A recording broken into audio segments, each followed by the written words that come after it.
The millionaire's son wouldn't stop crying until this maid held him. In the heart of New York, among skyscrapers bathed in golden light, Alexander Reed sat alone in his penthouse, more than 500 square meters of silence overlooking the city he nearly ruled. At 50, he was the kind of man who could make the financial markets tremble with a single phone call. Yet at this moment, all his power, money, and fame meant nothing. Theo's cries echoed through the vast penthouse, bouncing off glass and marble, returning like a living accusation. Each step Alexander took down the hallway sounded like the footsteps of a man walking through his own grief. He stood before his son's door, his hands trembling. He had once signed billion-dollar contracts, taken over international corporations, and made headlines in every business paper. Yet he couldn't make his own child stop crying. Since his wife, Evelyn, had died in an accident a year ago, Theo, or rather, little Theo, had barely stopped crying. The boy rejected every nanny, pushed away every comforting hand, even his father's. Alexander had tried everything: automatic cradles, lullaby machines, child therapists, even the most expensive nannies in Manhattan. Nothing could bring his son peace. Inside the room, the small boy's face was flushed red, his tiny fists clenched as he cried until he was out of breath. Theo refused to let anyone touch him, except for the image of his late mother, still hanging on the wall. Alexander stood in silence, his trembling hand brushing against Evelyn's photo, the woman he had once loved more than his own life. "I tried, Evie," he whispered. "I tried to be both father and mother, but the boy, he doesn't need me." His shoulders shook. He was no longer the cold-blooded businessman, but a desperate father. Outside, the night sky draped the city in a dim, ashen glow. Mrs. Collins, who had been with the family for over 10 years, stood by the doorway, watching her employer with quiet compassion. "Sir, you need to rest. You haven't slept all night," she said softly. Alexander shook his head, his eyes never leaving his son. "I'm afraid if I close my eyes, he'll start crying again, and I'll still have no idea what to do." Mrs. Collins hesitated, then murmured, "Maybe the boy doesn't need more toys. Maybe he just needs someone to hold him." Her words lingered in Alexander's mind, but he only sighed. "I've hired 9 people to hold him, and not one of them was warm enough." A gentle knock sounded on the door. The driver entered, carrying a folder from the office, reminding him of tomorrow's meeting with Japanese shareholders. Alexander simply replied, "Cancel everything. Nothing is more important than Theo." He turned back toward his son, who was crying hoarsely now. "You're angry at your mother, aren't you?" he asked, his voice trembling. "Or maybe you're angry at me because I never learned how to love you the right way?" Theo didn't answer. He just kept crying, his sobs fading slowly into exhaustion. Mrs. Collins stepped forward again, speaking gently. "Sir, the night cleaner can't come today. The company is sending a replacement, a young woman named Lena Morales." Alexander sighed. "All right, as long as she doesn't make a sound." The boy just fell asleep. But before he could finish, Theo's cries rose once more, long, weary, and filled with a wordless kind of despair. Alex bent down and gently placed his hand on Theo's head. "Please, son, don't cry anymore. I know you miss your mother." "I do too, Theo." Theo's blue eyes glistened with tears as he looked up at him. For a brief moment, Alex thought he had reached his son. But then the crying returned, louder than before. Helpless, Alex sank to the marble floor beside the small crib, listening as his son's sobs slowly weakened. Silent tears rolled down his own cheeks, falling one by one. In another corner of the city, where the streetlights never quite reached the narrow alleys, Lena Morales packed her work bag. She tied her dark hair back, slipped on worn-out shoes, and pulled over a faded gray uniform, the company logo almost invisible after years of washing. Tonight, like every night, she went to work. The night shift cleaning job wasn't her dream, but it was the only thing keeping her and her mother alive. Her mother, Maria, suffered from a severe heart condition. After 2 failed surgeries, the doctor said only a special medication could keep her heart stable. The medicine was too expensive and insurance didn't cover it. So Lena worked 3 jobs: mornings at a coffee shop in Queens, afternoons doing laundry for neighbors, and nights cleaning luxury buildings she could never afford to live in. When the elevator opened on the 60th floor of the Imperial Tower, home to some of the city's most expensive apartments, Lena took a deep breath. She'd been here before, but always when the residents were asleep. Tonight, she was filling in for another cleaner at the apartment of a man named Alexander Reed. The carpeted hallway was silent, gleaming like glass. Lena pushed her cleaning cart slowly, careful not to make a sound. Then she heard it. A baby crying. It wasn't hunger. It wasn't fear. It was something deeper. Raw, desperate loneliness. The kind that only silence makes louder. Lena froze, her heart tightening not from curiosity, but from empathy. She knew that sound. It was the sound of her own childhood. When she was little, she used to cry the same way every night her mother worked the night shift, leaving her alone in their small Queens apartment. She could still remember, no matter how tired her mother was when she came home, she would always sit beside her and whisper, "Go to sleep, mi amor. Mama's here now. Everything's okay." That was all it took for the tears to stop.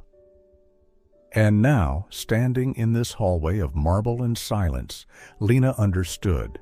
The child behind that door needed the same thing. She shook her head and tried to focus on her job. She opened the supply closet, pulled out the towels and cleaner, and began wiping the hallway floor. But the crying continued, echoing down the hall, threading into her chest like a string she couldn't cut. "Maybe I'm just too soft," she whispered to herself. Yet every time the cries paused and rose again, her eyes drifted back to that door. An hour later, as she cleaned near the living room, a woman in a tailored suit walked past, phone pressed to her ear, voice sharp with frustration. "I told you I can't do it. The kid won't stop crying. I quit. Tell Mr. Reed I'm done." Lena stood still, listening as the woman's heels clicked away, and the elevator chimed softly. She didn't know why, but a strange ache bloomed inside her, not for the woman who left, but for the child who'd just lost another person. She bent down to pick up her cloth when her phone buzzed. A message from the hospital. "Your mother is sleeping peacefully. Heart rhythm stable. Don't worry." "Nurse Elena?" Lena smiled faintly, her eyes burning with relief. "Thank God," she murmured. Theo's cries continued, steady and relentless, like a rain that refused to stop. Lena set the cloth down and leaned against the wall, listening in silence. She didn't understand why her heart tightened so painfully, as if the child behind that door was calling for help, and she was the only one who could hear it. After a while, the door opened slightly. Lena held her breath. She saw the boy inside the crib, his face flushed red, tears streaking his cheeks, his tiny hands clenched and trembling in despair. Then Theo's eyes met hers. The boy stopped crying. For a brief moment, Lena felt as if time itself had stopped. Amid the weary sighs of that grand, silent house, something fragile, an invisible thread, had just connected 2 lonely souls. Lena lifted a finger to her lips and whispered, "Shh. Peace now, little angel." Theo's clear eyes widened as though he understood. He clung to the edge of the crib, slowly pulling himself up, still gazing at her without blinking. Lena knew she should leave. She really did. But her feet wouldn't move. She only meant to calm him a little. She stepped closer to the door, her heart pounding, and gently pushed it open wider. "Hello there," she murmured softly. "Can't you sleep, sweetheart?" Theo didn't answer. He just raised his small arms toward her. A simple gesture, but it melted everything inside Lena. She hesitated, glancing around to make sure no one was there. "All right. Just for a moment, okay?" She bent down, reached out, and Theo immediately threw himself into her arms, as if he already knew that was where he belonged. His tiny body was warm and trembling. Lena held him close to her chest, rocking him gently. "Shh. Lenny's here now. It's all right, my love." Theo gave a soft hiccup, then buried his face in her shoulder, sighing as if releasing all his burdens. For the first time in months, he fell asleep. The door swung open. Alexander Reed stood there, with disheveled hair, a weary face, and eyes wide in shock. Before him, the cleaning woman in a simple uniform was holding his son, and the boy who had rejected everyone was now peacefully asleep in her arms. For several seconds, no one spoke. Only Theo's steady breathing filled the room, and the warm golden light fell over Lena's gentle face. Alexander stepped closer, his voice trembling. "Who are you?" Startled, Lena tried to lay Theo back in the crib, but the boy whimpered softly and clung tighter to her neck. Alexander watched, his lips quivering. "God," he whispered, eyes fixed on them both. He's never done that with anyone." Lena lowered her head, her heart racing, unsure what to say. Theo slept soundly, his tiny breaths warm against her skin. Alexander stood still for a long moment, his eyes fixed on his son, sleeping peacefully in the arms of a stranger. Lena lowered her head, feeling as though the entire room was holding its breath with her. The only sound that lingered in the air was Theo's steady breathing, a rare sound that hadn't graced this house since the day Evelyn was gone. Alexander spoke softly, his voice low and heavy. "I don't understand. What did you do to make him so calm?" Lena bit her lip. "I didn't do anything, sir. I just held him." He looked at her for a long time, as if trying to read some hidden truth behind her gentle eyes. Then Alexander nodded, as though making one of the most important decisions of his life. "What's your name?" "Lena. Lena Morales." "You work for the cleaning company?" "Yes, sir. I'm just filling in for a colleague who's sick. I'll finish up and leave right away." Alexander interrupted her, his voice quiet but firm. "No, I don't want you to leave." Lena froze, her heart racing. "Sir?" He stepped closer, glanced down at the small child in her arms, then looked back up at her. "You can stay, be Theo's caretaker, from now on." Lena stared at him, stunned, as if she had misheard. I'm not a nanny, sir. I have no qualifications, no training. I'm just a cleaner." Alexander gave a faint, sorrowful smile. "I've hired 9 qualified professionals, and every one of them failed. But you walked in and made him sleep in your arms. I don't need someone trained, Lena. I need someone who can make my son feel loved." Lena fell silent, looking down at Theo nestled against her chest, his tiny lips moving slightly in his sleep. Inside her, reason said no, but her heart whispered, "Stay." "I can't, sir. I need to work to support my mother. She's in the hospital, and her medicine is expensive." Alexander cut her off, his tone steady. "I'll pay you 3 times your current salary, and I'll cover all of your mother's medical expenses. This isn't pity. It's a fair exchange. You saved my son, and I'll help save your mother." She looked at him, her eyes brimming with tears. "You don't have to do that." Alexander shook his head. "I do, Lena. Theo needs you." She held the child a little tighter. Theo stirred softly, his tiny hand curling around her finger, as if giving his own answer. A tear slipped down Lena's cheek. "All right," she whispered. "I'll stay. I'll care for him as if he were my own."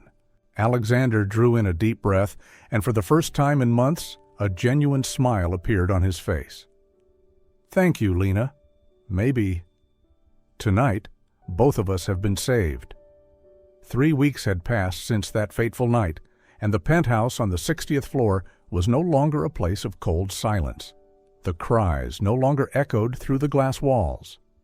In their place came the sound of laughter, the bright giggles of little Theo, the soft murmur of his voice, and sometimes the quiet humming of Lena Morales, the woman who had, by chance, brought spring back into their lives. Alexander couldn't remember the last time he had laughed, perhaps before Evelyn died. But now, every time he heard Theo laughing in Lena's arms, his heart felt a little lighter. In the morning, sunlight poured into the spacious kitchen where Lena was preparing porridge for Theo. "Come on, my good boy," she said softly. Theo grinned, shook his head, and suddenly scooped up a spoonful, smearing it right on her cheek. Lena pretended to be angry. "Oh, so you want to start a porridge war, huh?" The boy burst into laughter, and from the doorway, Alexander stood watching silently. He leaned against the frame, a faint smile tugging at his lips. It had been so long since he'd seen real light in his home, not from the chandeliers, but from the people within it. After breakfast, Lena took Theo out to the balcony to breathe the morning air. The boy pointed toward the sky, naming the shapes he saw. Cloud, bird, mama. Lena froze at the last word. Mama? Theo nodded and pointed at her. A silent tear slid down Lena's cheek. She kissed his forehead and whispered, "No, sweetheart, your mama is in heaven. I'm just Lenny." That evening, Alexander sat in his office, unable to focus. On the desk lay contracts worth millions, but his gaze drifted toward the open door, where laughter echoed, Lena and Theo playing tag. He heard Theo shout, "Lenny, catch me!" And Lena's playful reply, "You won't get away, little superhero." Alexander smiled. He had once believed he'd lost everything, his wife, his joy, his reason to live. But now, with every burst of laughter, he knew he still had one more chance to love. One night, as Lena rocked Theo to sleep, Alexander stepped in quietly and said, "I haven't seen him this peaceful since Evelyn passed. Thank you, Lena. Truly." Lena smiled gently. "No need to thank me, sir. I just truly care for him. He's a wonderful child." He looked at her for a long moment, his expression softening. "You know, I think you didn't just save him. You saved me, too." Lena didn't reply. She only bent down and pulled the blanket up over Theo. Under the soft golden light, 3 souls, a man who had lost everything, a child who had forgotten how to laugh, and a woman who had only dreamed of affording her mother's medicine, were quietly rewriting the meaning of family. Mrs. Collins, the old housekeeper, stood outside the door with a tender smile. "Perhaps," she whispered, "Mrs. Evelyn sent her to heal this family." The warmth that had filled the penthouse lasted nearly a month, until the morning the doorbell rang. A harmless sound, or so it seemed, yet it carried with it the storm that was about to come. James Porter, Evelyn's younger brother, appeared at the door. Polished suit, impeccable posture, and eyes as sharp as steel. Alexander froze for a moment when he saw him through the doorway. "James," he said hoarsely, "it's been a long time." James didn't reply.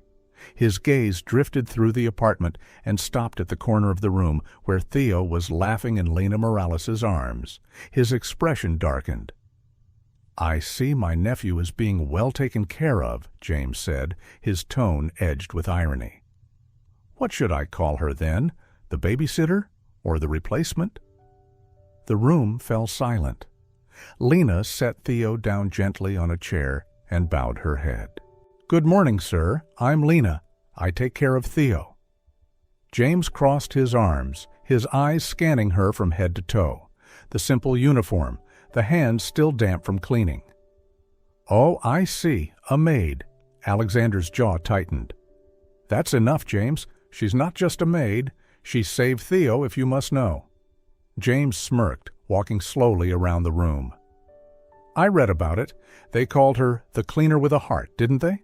The tabloids do love a good sentimental story." Lena said nothing, her fingers intertwined nervously. Alexander stepped forward, his voice low but firm. "I don't care what anyone says. Since she arrived, Theo isn't afraid anymore. He laughs, he eats, he sleeps. And that, to me, is worth more than anything." James turned to him, his tone sharp. "Are you talking about your son or about yourself, Alex?" Alexander clenched his fists. "Don't cross the line." The air thickened. Theo, sensing the tension, began to pout, tears forming in his eyes. Immediately, Lena knelt down, scooping him up gently. "It's okay, Theo. Lenny's here." The boy's sobs quieted, his breathing steady once more. James watched the scene, his expression a mix of surprise and disdain. "How peculiar," he said. "My nephew has never clung to anyone before, but I wonder, is it affection, or is she just filling the void his mother left?" Alexander's voice hardened. "You don't understand anything." James shrugged. "Perhaps not, but I do understand responsibility. I'm Theo's financial guardian, and I have every right to know who's influencing him. And frankly, Alexander, a cleaning woman is hardly the ideal role model for my nephew." The words struck like a cold blade through the room. Lena lowered her head, her hands trembling as she fought back tears. Alexander stood still for a moment, then spoke quietly, but firmly. "Lena may not have titles or status, but she has something no one else in this house possesses. A heart." James gave a thin, mocking smile. "A heart doesn't pay for Harvard, Alex, nor does it protect the Porter family name." He glanced at Lena one last time, his tone laced with warning.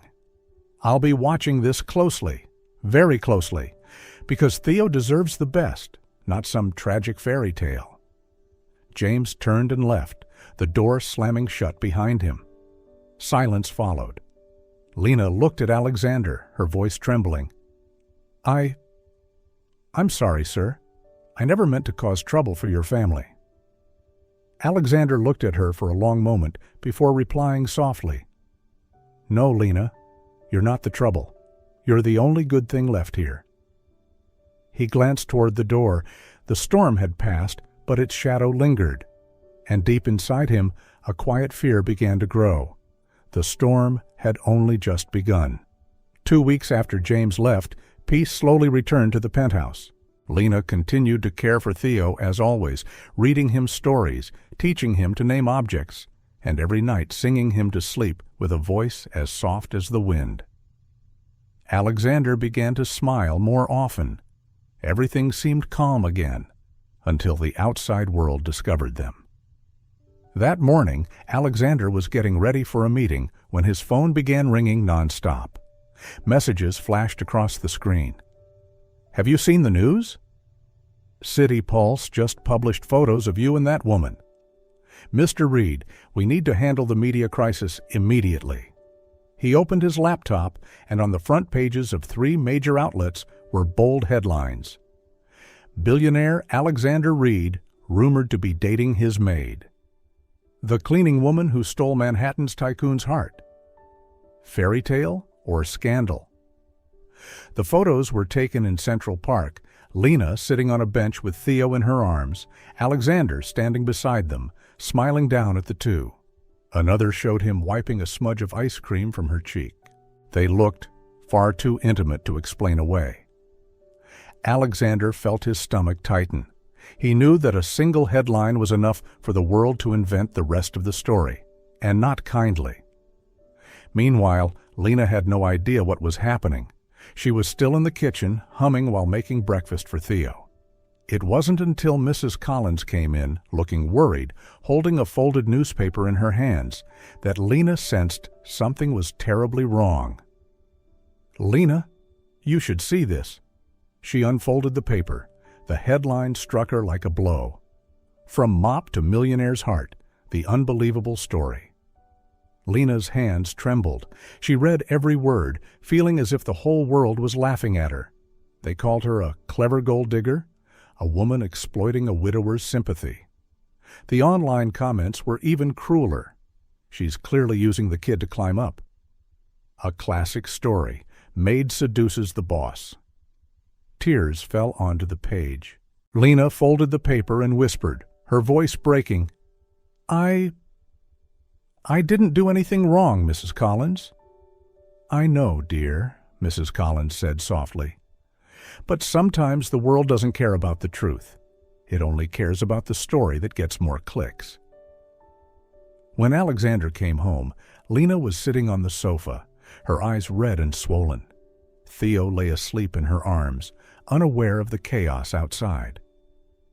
"I should leave," she said before he could speak. "I don't want to be a burden. To you or to Theo?" Alexander's fists clenched. "No, you're not going anywhere." "But can't you see? They're destroying your reputation. They're saying I'm using you." He stepped closer, his voice steady, but filled with emotion. "Let them talk, Lena. I don't care what they say. I only care about the truth. That Theo needs you, and I—" He stopped, taking a shaky breath, his eyes trembling. "I need you too." Lena looked up at him, tears welling again. But this time, not just from fear. "If you say that, you're the one getting hurt, Alexander. I don't want to be the reason you lose your name or your company." Alexander's jaw tightened, his voice low but firm. "A reputation can be rebuilt. But someone who makes me believe in love again, I won't let her go." At that moment, his phone rang. The name on the screen, James Porter. Alexander stared at it, then pressed decline. He knew, after these rumors, James wouldn't stay quiet. Outside, the wind picked up, carrying the chill of early autumn. And inside the home that had once known only the sound of tears, there now beat two frightened hearts, turning, quietly but surely, toward each other. That morning, the Manhattan sky was covered in a thick gray haze. The air inside Alexander Reed's penthouse was unnaturally still, as if the city outside were holding its breath, waiting for something to happen. He was pouring milk for Theo when the doorbell rang. At first, he thought it was the newspaper delivery, but when he opened the door, a man in a courthouse uniform stood there, holding a sealed envelope. "Summons, Mr. Reed," the man said evenly, his tone calm and procedural. Alexander signed the receipt, then quietly closed the door. When he tore open the envelope, his eyes froze on the bold heading at the top. Case: Porter versus Reed. Petition for temporary guardianship of Theo Reed. A chill ran through his body. Lena walked out of the kitchen, holding a cup of warm milk. Seeing his pale face, she hurried to ask, "What's wrong, sir?" Alexander didn't answer right away. He held up the paper, his voice rough and strained. "James has filed a lawsuit. He's trying to take Theo." Lena went still. "That's impossible. Theo is your son." "He's claiming I'm no longer fit to be a father. The tabloids, the rumors, those photos, he'll use them all." At that moment, Theo came running, wrapping his little arms around Lena's leg, giggling, completely unaware. Alexander looked at his son, then knelt down, placing a trembling hand on the boy's soft hair. His voice broke as he whispered, "I won't let anyone take you away from me." A week later, the district courthouse was packed. Camera flashes erupted non-stop, and the murmur of reporters rippled through the air like rainfall. Alexander walked into the sea of lenses, his expression calm, though a storm brewed deep behind his eyes. Across the room, James Porter sat upright, his face cold, his lips pressed tightly together as if he were already certain of victory. When the judge entered, silence fell. James stood, his voice cutting sharply through the stillness. "I mean no harm. I'm only doing what a responsible uncle should do. Since my sister's death, Mr. Alexander Reed has shown clear instability. He brought a cleaning woman into his home. no degree, no training, no background check, and left his son in her care. The courtroom erupted with whispers, pens scratching furiously across notepads. Lena sat in the back row, hands clasped tightly together, eyes fixed on the floor so no one would see her trembling. Alexander's lawyer, Mr. Mason, rose calmly. "Your Honor, the woman Mr. Porter speaks of is the one who saved this child from emotional collapse. She may not have credentials, but she has something far rarer, a heart. And sometimes, love is the only medicine a child needs to heal." James gave a dry, bitter laugh that cut through the heavy air. "Love or calculation? You've all seen the pictures. A wealthy widower, a poor maid. It's the perfect story for sympathy, isn't it?" Alexander gripped the armrest of his chair, his knuckles whitening. But when James turned toward Lena with that condescending stare, Alexander could no longer stay silent. "Enough, James! Don't you dare speak another word against her." "Mr. Reed, please control yourself," the judge said, her tone weary but not unkind. From the back row, Theo sat on Mrs. Collins' lap. He turned, saw his father standing, and called out in a bright, clear voice that sliced through the suffocating tension. "Papa!" For a second, the whole room froze. Heads bowed slightly, reporters stopped typing. That one innocent word carried more weight than any argument or piece of evidence. Lena couldn't hold back her tears. The next day, James returned to court with a thick folder in hand, his expression triumphant. "These are testimonies from 3 former employees of Mr. Reed," he announced. "Each one confirms that Miss Morales neglected the child for hours at a time." "That's a lie," Lena cried out, her voice cracking, but the judge struck her gavel for order. Alexander turned to James, fury blazing in his eyes. "You'd fabricate anything, wouldn't you? Just to tear my son away from me?" James shrugged coldly. "I'll do whatever it takes to protect him. From you." The tension grew unbearable. Then Mr. Mason stood again, his tone calm but resolute. "Your Honor, I have a witness." The courtroom doors opened, and a middle-aged woman entered. Mrs. Helen Ruiz, head nurse at St. Mary's Hospital. Her gaze was steady, her words precise. "2 weeks ago, Mr. James Porter came to my hospital and asked me to sign a false statement. He wanted me to say that Miss Morales abandoned her dying mother to follow Mr. Reed. He offered me $50,000 to do it." Gasps erupted across the room. James shot to his feet, his face draining of color. The judge slammed her gavel. "Order!" Mr. Mason continued.